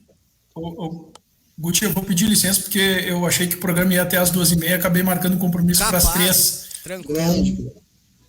Desculpem aí, tá? Mas é sempre um privilégio participar. Grande abraço. Obrigado pelos ensinamentos. A gente também está devendo um intervalo, eu vou encerrar daqui a pouco. Grande Guilherme Gomes participou conosco, mas a gente estava falando dessa questão, né? O Inter tem... não é que o grupo todo do Inter seja limitado, mas para algumas posições específicas traz essa interpretação, conclusão, enfim, cada um tem a sua opinião, de que faltam caras para esse lado, para dar um pouquinho mais de velocidade. Tanto que a gente já viu algumas adaptações, ainda é cedo, e se não fizesse, o Aguirre não estaria pensando nisso. E se ele está fazendo é porque ele também está buscando um jeito melhor, uma solução para isso. Senão não teria colocado ontem o Léo Borges na esquerda, mais à frente. Em outros jogos, ainda que no meio da partida, o Heitor mais à frente do Saravia. Por quê? Porque ele não está encontrando os caras para isso. Ele já colocou o próprio Maurício, o Lucas Ramos, ontem o Cuesta, mas o que a gente chega à conclusão que não tem. Da característica mesmo que o Inter talvez precisasse, ou a gente imagine que possa render nesse tipo de jogo, nesse desenho, com caras de lado, talvez o Inter não tenha. E para ti como troço é difícil, né? Porque quem é que não sabia que o Internacional precisaria de um zagueiro de qualidade para jogar ao lado do Cuesta? Todos nós sabíamos, desde o ano passado, desde quando terminou o Campeonato Brasileiro desse ano, de 2020. Nós sabíamos que precisaria, mas talvez esse discurso rede social ano de base tenha atrapalhado. Porque não é todo um jogador da base que vai chegar e vai se transformar num grande jogador. Pelo contrário, são poucos que transformam. São poucos. Ainda mais com o coletivo não jogando bem. Perfeito, isso aí. Né? E no caso... Mas sobre o jogo do Inter, assim, eu vejo, por exemplo, o esquema lá do Miguel, que particularmente eu sou muito fã do esquema, tá? Do jogo posicional, eu acho bonito, eu gosto de ver. Exige meias que se movimentem constantemente, que deem um toque rápido, toque de primeira, e os nossos jogadores não têm essas características. Por mais que joguem bem, o Edenilson pode jogar muito bem, e eu concordo, joga muito bem, Ele não é um jogador com essa característica de dar o toque, correr, receber de novo, virar o lado. Não, ele não é assim. Ele é um jogador muito mais de carregar a bola, ele mesmo, de ser, como a gente sempre chamava, o motorzinho do Inter, o Edenilson, porque ele pega a bola atrás, sai correndo e faz uma jogada sozinho e dá um passe, sabe? Com o jogo posicional, não é assim. Então... Os próprios laterais, né? Exato. Não sabem jogar por fora, mas não conseguem jogar por dentro, tem dificuldade, porque precisa de tempo para... precisa de tempo para... Exatamente. O Inter, ele tem uma outra coisa, que é entre a cruz e a espada, né? Tem a questão física, que o Carmelito citou lá no início do programa, de não adianta a gente aqui achar que não tem que modificar a equipe, porque tem sim questões físicas. Acho que o treinador gostaria até de contar com um time mais fixo, mas tem sim que levar em consideração isso. E também a necessidade de dar um entrosamento. E aí tu fica nesse meio do caminho. Eu posso optar por criticar uma coisa, quer dizer, mas tem também que fixar os caras. Também ontem mexeu demais, já tirou o Patrick, já fez não sei o quê. Tá, mas e aí o outro lado? Se eu pensar só na questão física. Mas tem que revezar porque os caras não estão bem. Mas aí então que time que monta? Que time que vai obter tanta tranquilidade para trabalhar com o olho do furacão, como a gente diz? Porque, gente, aqui a gente tem uma coisinha chamada rivalidade Grenal, que ela ajuda e atrapalha. O Grêmio viveu isso. O Inter estava mal com o Ramires e talvez a gente tenha tapado um pouco os olhos para uma situação não tão boa do Grêmio. E agora é o contrário. O Grêmio tá tão mal que a gente talvez também não observe que o Inter precisa evoluir bastante para esse restante da temporada. Até acredito, sinceramente, que isso possa ocorrer. Isso possa ocorrer porque é muito início de trabalho do Diego Aguirre. Como muito bem pode acontecer do Thiago Nunes hoje vencer bem, ele mudou a escalação e a partir daí fazer um bom jogo contra o Palmeiras e aí a coisa engrenar e as coisas darem certo. Tudo isso pode acontecer, mas hoje as situações demandam uma certa atenção também no Internacional em termos de desempenho, né? Sem dúvida. Só uma questão sobre o desgaste físico, tá? Quando o Aguirre fala, o Patrick precisa de um tempo, eu preciso preservar alguns jogadores, a gente não se dá conta, mas a levada é desde que voltou ao futebol da pandemia. Sim. Não parou mais. Não teve pré-temporada, eles tiveram 10 dias de férias, geralmente eles têm bem mais. 10 dias de férias, tu não consegue nem tirar a cabeça do trabalho. E o calendário, né, Carmelito? O calendário já era horrível em situações normais. E agora ele tá pior. São 32 jogos. 32 jogos. Só nessa temporada atual. Se tu contar com o que veio do brasileiro, são 50 jogos e não chegamos na metade do ano. É verdade. O desgaste físico esse ano vai ser terrível. E Guti, quantas vezes eu e tu conversamos fora da mídia, dos meios, sobre os desgastes físicos que 2 jogadores fundamentais do Inter sofrem toda a temporada, que é Patrick e Edenilson. Quando vai chegando o final da temporada, esses 2 jogadores estão esgotados. E justiça seja feita, o Edenilson tá jogando muita bola, de novo. Ele tava meio desencaixado. Ele tava meio desencaixado e eu até critiquei que ele tava quase que jogando como o Verón no Estudiantes, assim, era o dono do time, faz o que quer. Agora ele deu uma encaixada de novo, ainda com certa liberdade, e ele é o dono do time do Inter hoje. Inegavelmente ele é o dono. Diferente do Patrick, o Patrick não tem se achado. O Patrick... o Patrick, olha, tô decepcionada com o Patrick.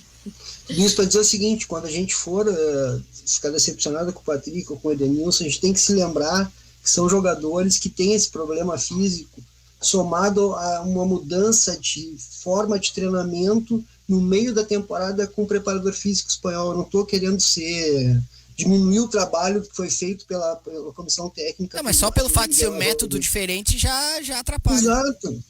Exato. E eles virem de um campeonato que não é com esse calendário que nós temos aqui, né? Eu nem chamei o nosso intervalo hoje no meio, porque estava muito bom o debate, e foi muito bom, 2 horas que passaram muito rápido. Quero agradecer vocês dois. Adriana Quemelo, a gente vai ter a oportunidade de conversar, de debater mais no poste de bola. Vamos convidá-la mais algumas vezes. Muito obrigado por aceitar o nosso convite hoje. Eu que agradeço, foi muito legal participar aqui com vocês. Prazer te conhecer também, Carmelito. E prazer conhecer também o Gomes. Muito obrigada pelo convite. Valeu, Carmelito. Até uma próxima. Grande abraço. Valeu, irmão. Bom domingo para todo mundo e um prazer, Adriano. Até mais. A gente vai ficando por aqui. Eu retorno hoje no Esperando o Futebol às 6 da tarde. Tem Grêmio e Atlético.